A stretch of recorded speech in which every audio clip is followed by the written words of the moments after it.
It was 7 a.m.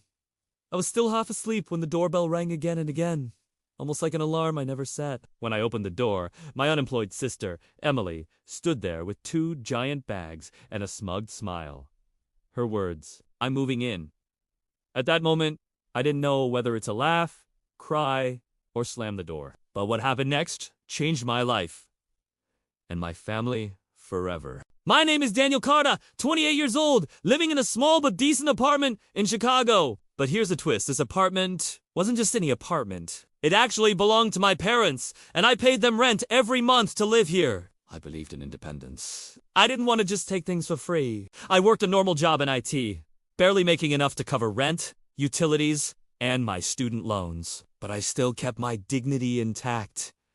Then there's Emily, my older sister. 31.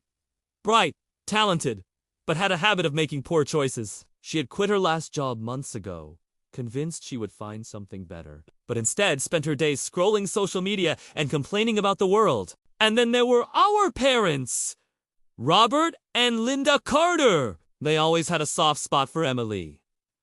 No matter what she did, she was the favorite child. I was the responsible one, the independent one, the one who didn't need much help. At least, that's what they thought. That morning, when Emily showed up with her bags, she didn't ask. She announced, Emily smirking. "Good morning, Danny. I've decided I'll live here from now on. Don't worry, I'll make myself comfortable." I was stunned. Daniel narration. It wasn't a request.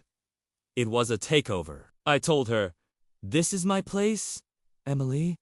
I pay rent here. You can't just move in without asking." But she shot back. "Well, technically, Mom and Dad own this place. Not you!" And they already said, it's fine for me to stay. That's when my stomach dropped. Later that day, I called my parents. "Daniel, Mom, Dad, is this true? You told Emily she could move in here." Linda hesitant. Daniel sweeter. "She's having a hard time. She needs a place to stay. It's only fair." Robert firmly. "You're her brother. Family supports family. Don't be selfish." Selfish. That word hit me like a knife. I had been paying rent to them for years, struggling quietly, never asking for favors. Meanwhile, Emily got a free pass, like always. But it wasn't just about space. It was about respect. Within days, Emily had turned the apartment upside down. She left, dishes piled up. She hogged the couch, blasting Netflix late into the night. She used my groceries without asking. And worst of all, she acted like I was the guest. Whenever I tried to bring it up, she said the same thing. "Relax, Danny. Mom and Dad said I could stay. If you've got a problem, take it up with them." That's when I realized this wasn't just about Emily. This was about my parents treating me like I didn't matter. One evening, after another fight about groceries, I snapped. "Daniel, Emily, you can't freeload here. I work hard to pay for this place. You need to contribute or leave." Emily laughing. "Leave? Oh, Danny, you don't get it. Mom and Dad already told me I can live here rent-free. If anyone should leave, it's you." Those words nearly broke me. Imagine being told by your own sister, backed by your parents, that you don't even belong in the apartment you pay for. That night, I couldn't sleep. My mind raced. Should I move out? Should I fight back? Was this the final straw? Instead of breaking down, I decided to play smart. I gathered evidence. Photos of Emily's mess. Screenshots of my rent payments to my parents. Records of the money I had spent maintaining the apartment. Then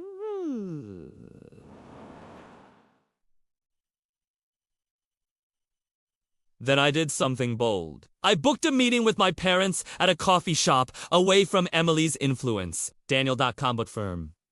"Mom, Dad, I need to ask you one question. Do you want fairness or favoritism?" They looked confused. I laid out everything.